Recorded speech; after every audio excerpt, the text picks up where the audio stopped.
Nachádzame sa na ikonickom bratislavskom mieste Mičurín Eko Juventa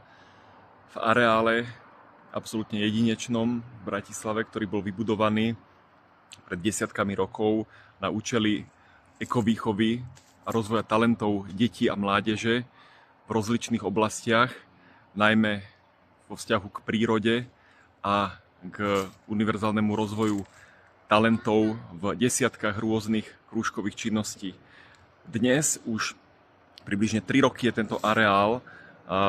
v majetku mesta Bratislava, predtým bol majetkom Ministerstva školstva Slovenskej republiky. Za tieto 3 roky sa neudialo v podstate nič zásadné a areál vyzerá takto zanedbane, teda hlavná budova vyzerá takto zanedbane a aktuálne dnes na mestskom zastupiteľstve, dnes 18. júna, dochádza k hlasovaniu, kedy sa bez akéhokoľvek participatívneho prístupu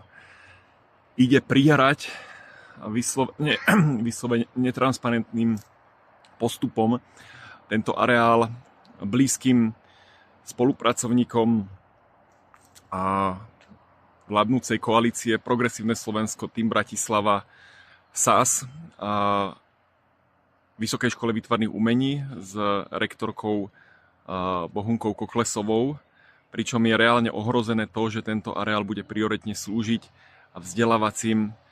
aktivitám pre deti a mládež zameraných na ich vzťah k prírode a rozvoja ich talentov a že naopak väčšinu dramaturgie pre tento priestor budú na veľmi obdobnom princípe ako v Novej Cvernovke alebo v Starej Tržnici organizovať rôzne externé organizácie z, tak povediac, jedného cesta a budú tu rôzne festivaly, fashion weeky a podobne, ktorý už dnes dokonca avizuje na svojej oficiálnej stránke, že sa tu bude konať ešte predtým ako hlasovanie o odovzdaní tohto jedinečného skvostu tejto budovy aj s okolím VŠVU, tak ešte predtým, ako toto hlasovanie prebehne, už spriaznené subjekty, ako je napríklad Festival Fashion Week, avizujú na svojej stránke, že sa tu bude konať tento festival v spolupráci s VŠVU. Prosím vás, priatelia, aký je toto demokratický participatívny prístup? My sme zažili oveľa lepší level participácie, paradoxne už pod vedením Ministerstva školstva pred približne 10 rokmi, kedy bolo dokonca pod kuratelou SNS a ministra Plavčana a prebiehal vtedy participatívny dialog so všetkými dôležitými aktérmi, okolitými školami, materskými školami,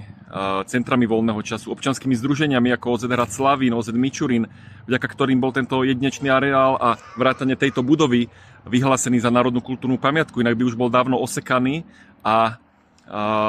zjedli by ho veľkí hráči, tak ako väčšinu z tohto areálu, z ktorého zostalo už iba torzo. Kedysi tu bola dokonca zoo, chovateľská stanica a tie krúžky, ktoré tu prebiehali, boli naozaj jedinečné. Takto sa to nesmie robiť. Či už je to vládny valec, alebo či už je to mestský valec koalície Tým Bratislava, PS, SAS, je to nepriateľné.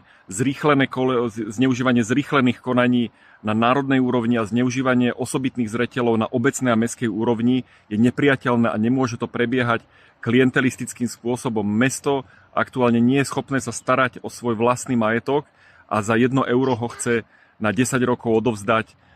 subjektu zo školstva, od ktorého pred 3 rokmi túto budovu od ministerstva školstva prevzalo do správy. Toto nie je dôkaz odbornosti, schopnosti a poctivej správy na prospech všetkých Bratislavčanov. Zastavme to, tento proces, tento materiál má byť stiahnutý z mestského zastupiteľstva a má sa naštartovať normálny participatívny proces, ktorý dokázal už fungovať dokonca pred 10 rokmi a fungoval dobre, prinášal postupne ovocia.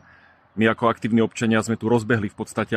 aktivity od letného premietania cez ekovýchovné krúžky v spolupráci s odbornou organizáciou DAFNE, lídrom v oblasti ekovýchovy na Slovensku, ktoré to robí cez 30 rokov. A všetky tieto subjekty,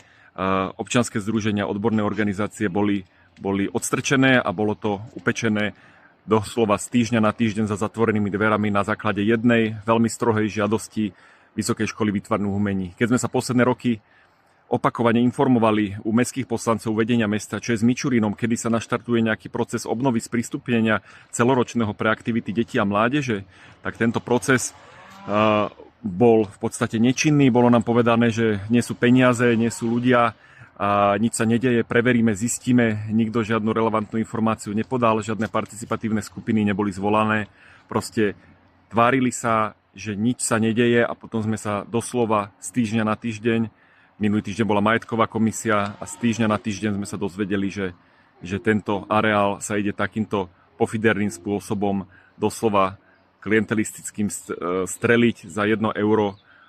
blízkym osobám a že deti a mládež tu už nebudú hrať prím, ale naopak budú vytlačené na okraj. Prosím, zastavme to a začneme to robiť normálne, civilizovane, tak ako sa to v hlavnom meste Slovenskej republiky robiť má. Ďakujem za pozornosť a ďakujem za váš verejný tlak, ktorý pomôže tomu, aby sa tento areál zachoval navždy prioritne pre deti, mládež, pre projekty medzigeneračnej súdržnosti pre rodiny s deťmi